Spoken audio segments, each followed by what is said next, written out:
welcome back to my channel. I thought today I would do a little outdoor adventure instead of being in the nursery. We had a little bit of a mishap in the nursery a couple days ago, and so I'm kind of like, don't really want to film in there right now. But it's also kind of nice outside because there's a nice breeze and it's not too nasty today. We're supposed to get some bad weather, but anyways, we had put up removable wallpaper in the nursery and we were very excited about it, and it stayed up. It was up on Sunday and it stayed up until Tuesday, and it fell overnight on Tuesday. So it just fell on its own, no rhyme or reason.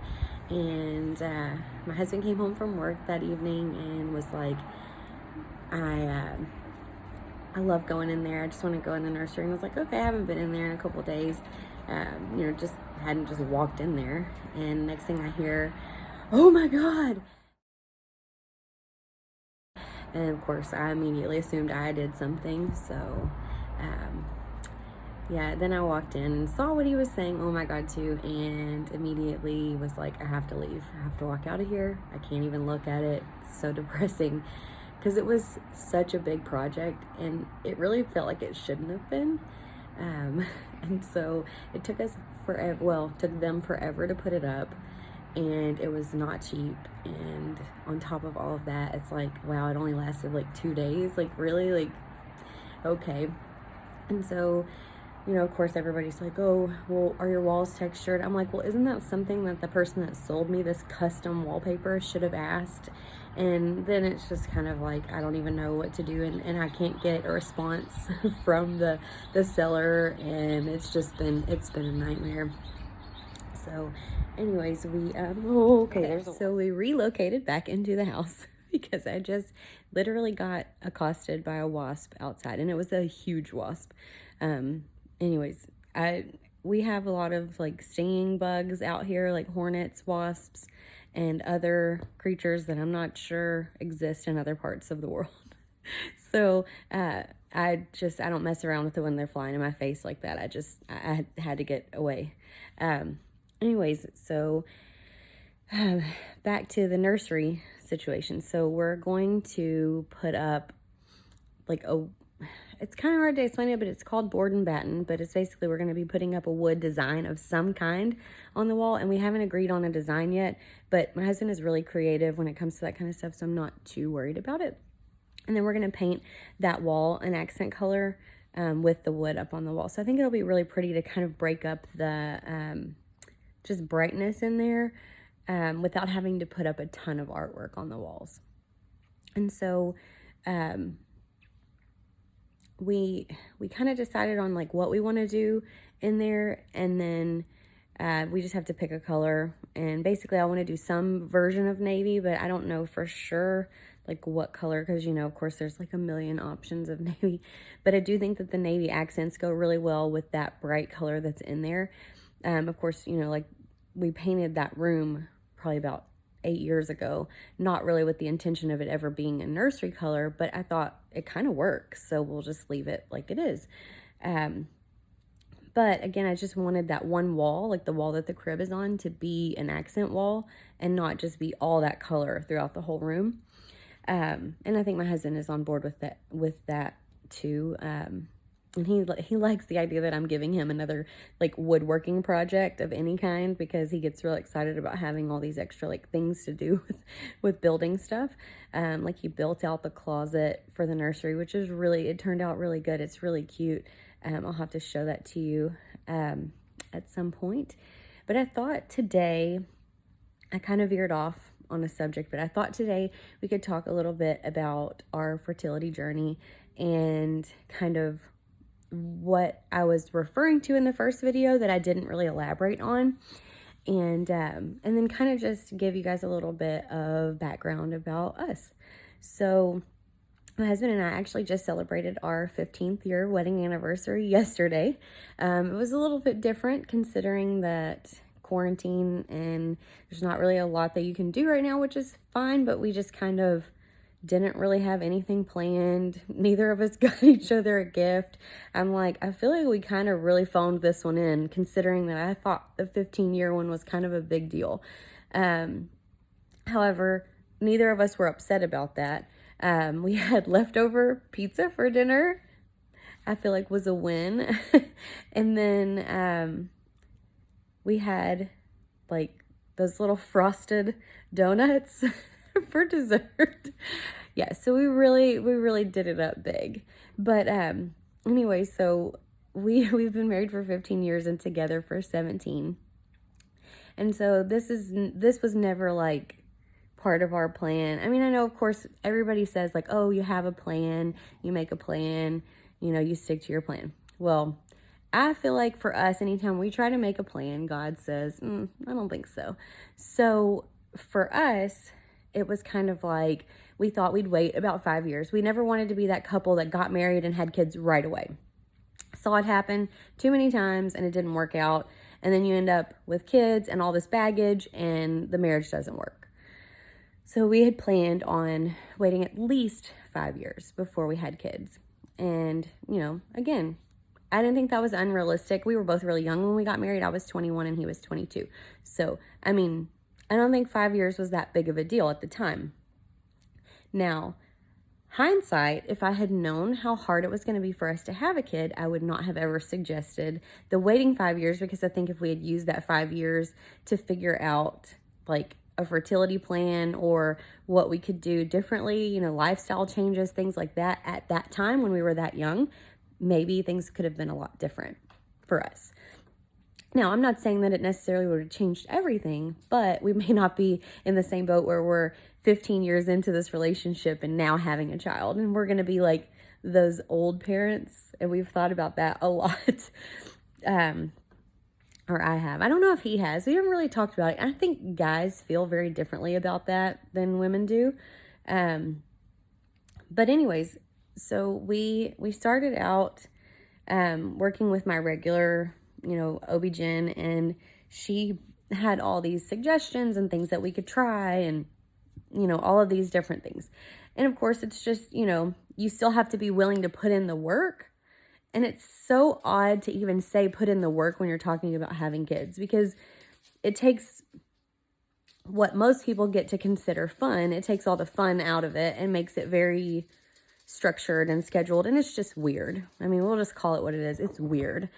So, anyways, she had all these big ideas, all these grand ideas that she was going to help us with all this stuff. And then she got pregnant with her second child and just kind of went AWOL. It was very odd. Like she all of a sudden was like, I think you need to see a fertility doctor, just out of nowhere. Like we hadn't even tried half the things she had suggested. And it was super bizarre. And I felt very, I don't know, kind of betrayed. I don't know what word I want to use there. I just felt very defeated at that point, like already. And that was just the beginning of it all. This was 10 years ago. So anyways, I was diagnosed with polycystic ovarian syndrome, which is also known as PCOS. Sometimes you'll hear it as PCOD, but usually it's PCOS or polycystic ovarian syndrome, and which means that it is very, very, very difficult to get pregnant on your own.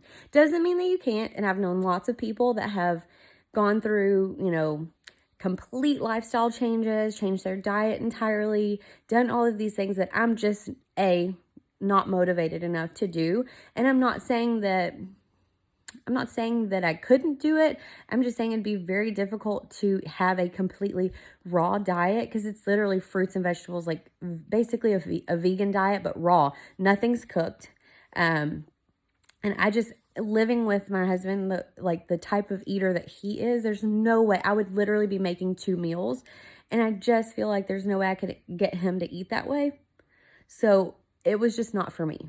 Now, for some people, they can do that. I'm just not that person. I'm not motivated in the kitchen to do 8 different things like some people are. I'm not wired that way. So anyways, but I've known people that have changed their lifestyles, incorporated other supplements. They've done a ton of research and found things that worked for them. Losing weight is a big one. It's very difficult with PCOS to lose weight. It's very, very easy to gain it because it's basically like your body treats you like you have diabetes. So when you have polycystic ovarian syndrome, it's kind of like anything you ingest that has any kind of sugars, whether it be natural sugars or hidden sugars or just added sugar in general, your body goes into an inflammatory response like immediately. So it's not diabetes, but it is very similar. So your insulin resistance is high.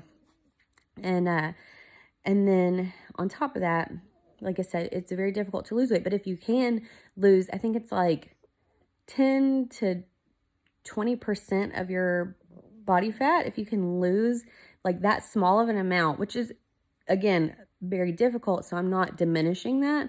But if you can be motivated to lose weight, a lot of people with PCOS lose the weight and then they get pregnant.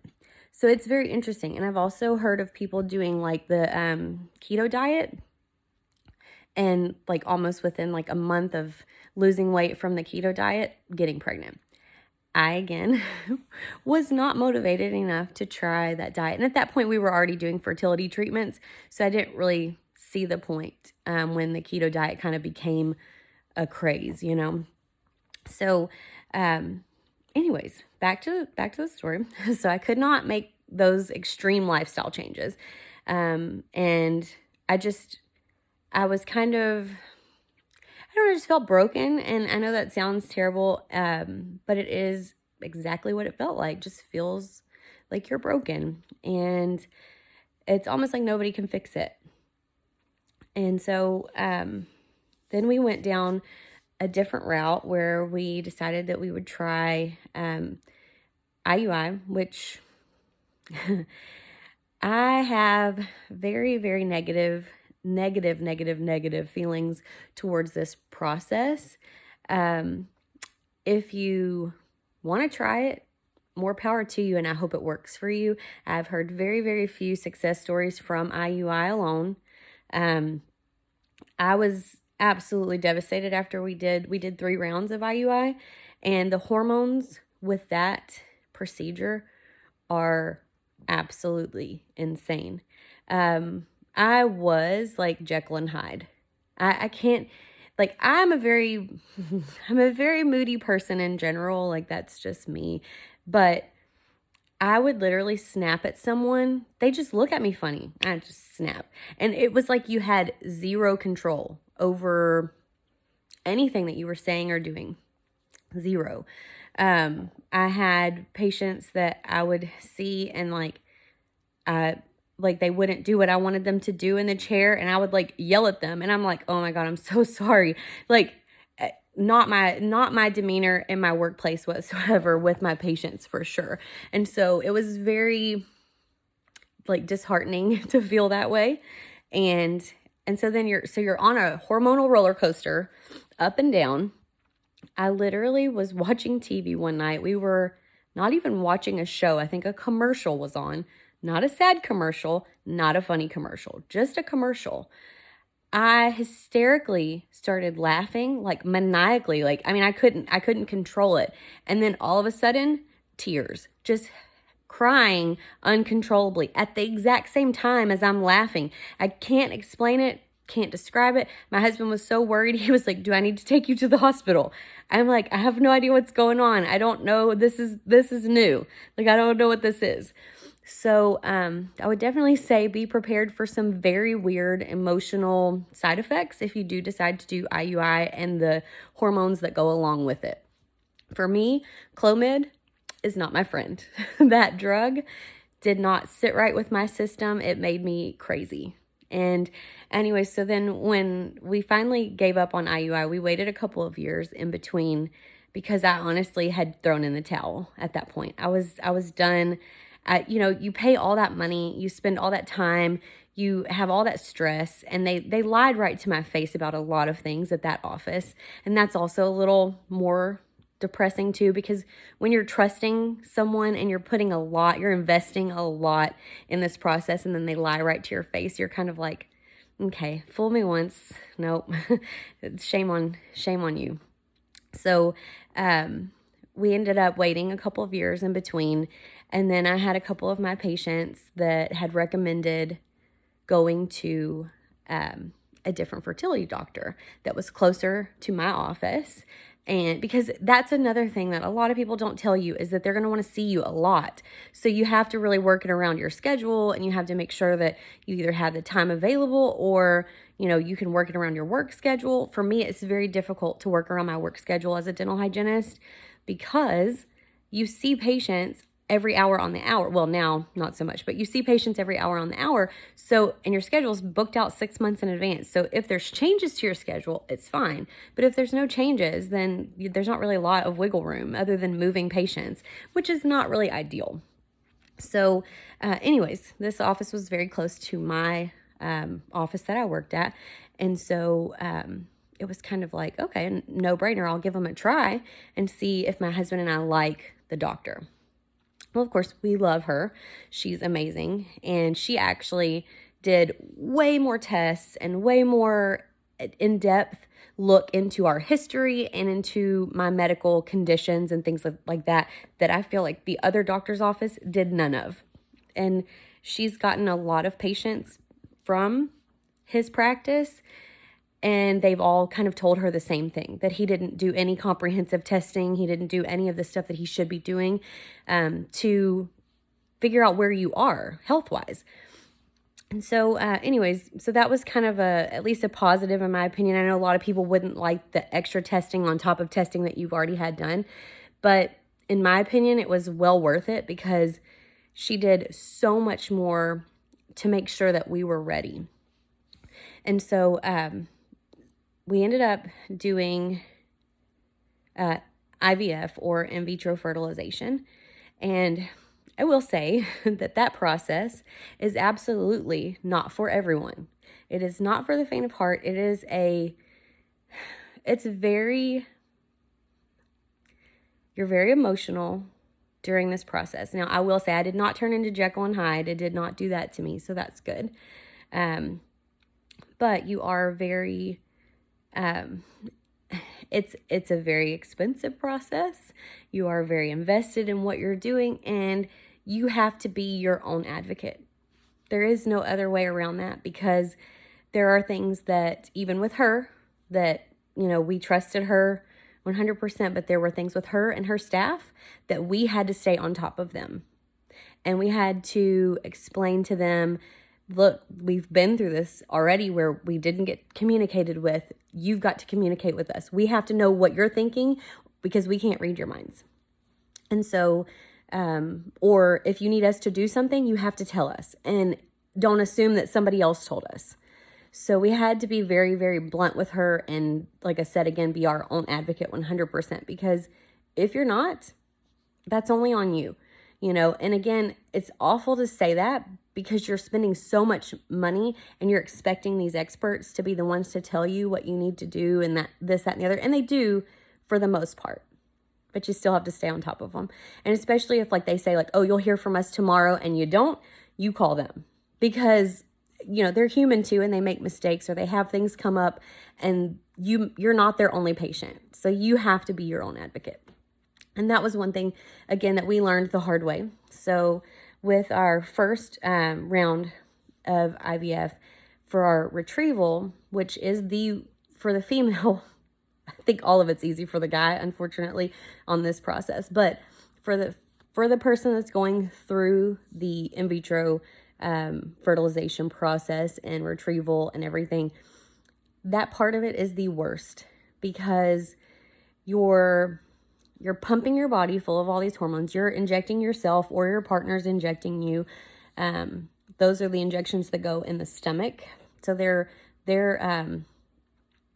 oh, why did I just forget what that's called? Subcutaneous injections. So they're just under the skin.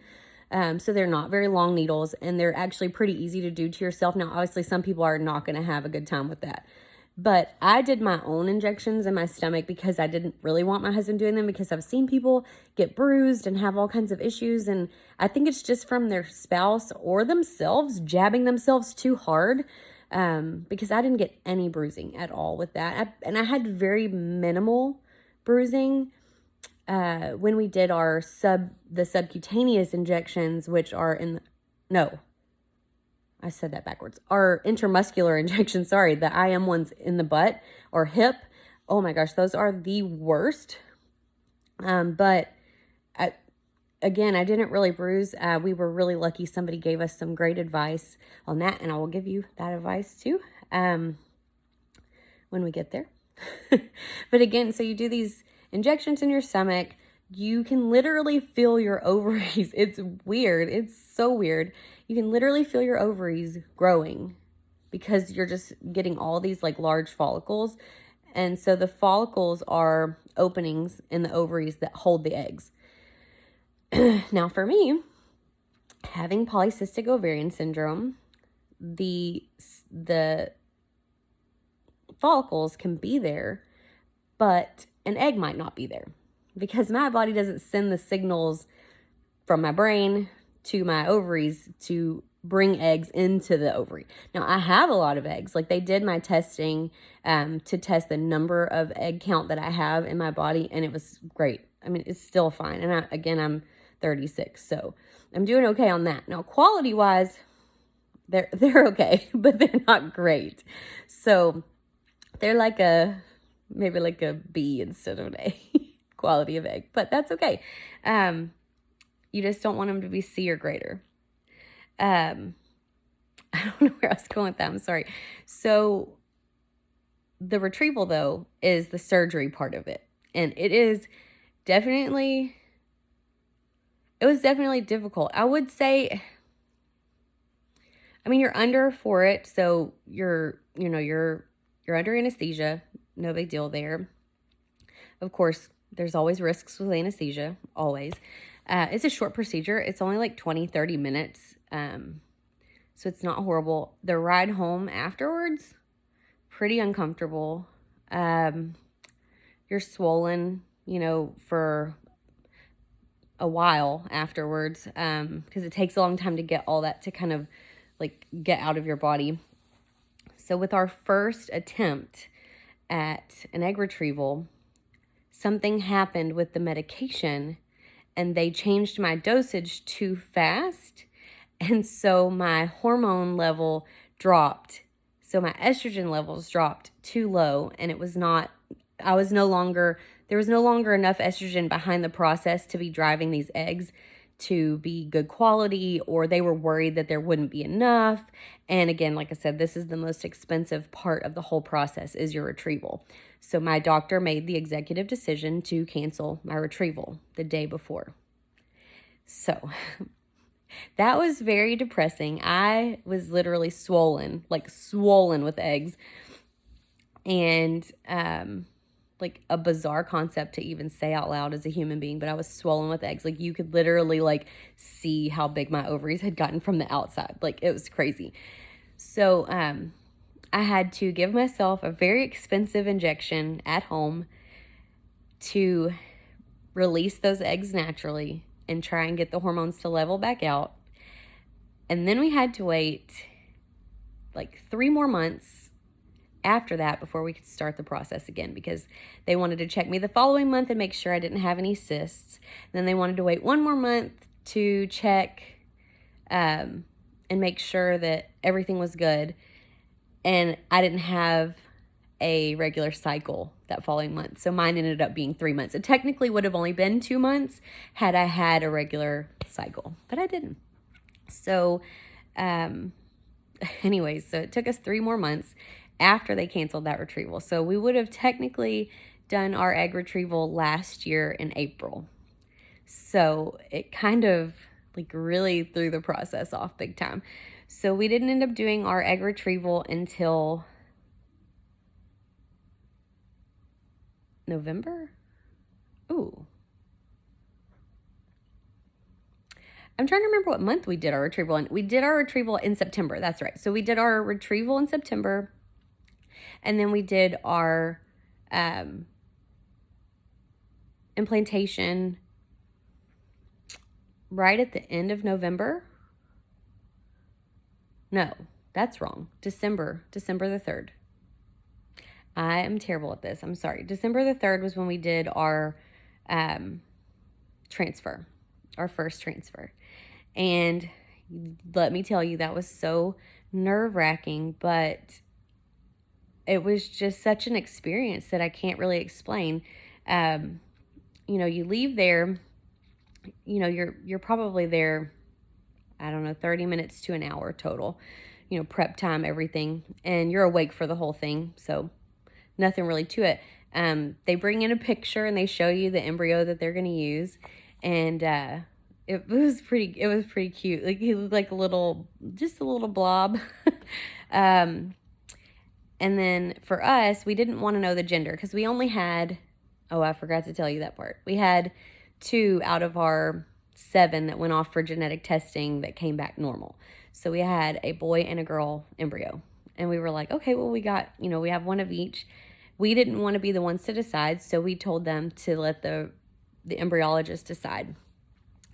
Well, bless her heart, our embryologist comes into the room and she's like, I see here you don't want to know the gender, but this is embryo number 4. Well, we knew the genders of all 7 of them that went off. So she didn't know that, of course, and I was on Valium at the time, so I'm like, it's okay. Like, don't be upset about it. My husband's like so mad. And I'm just like, okay, whatever. So I thought it was a girl. I'm an idiot. I apparently don't know my XX and my XY chromosomes very well. And so for like a week, I thought we were having a girl.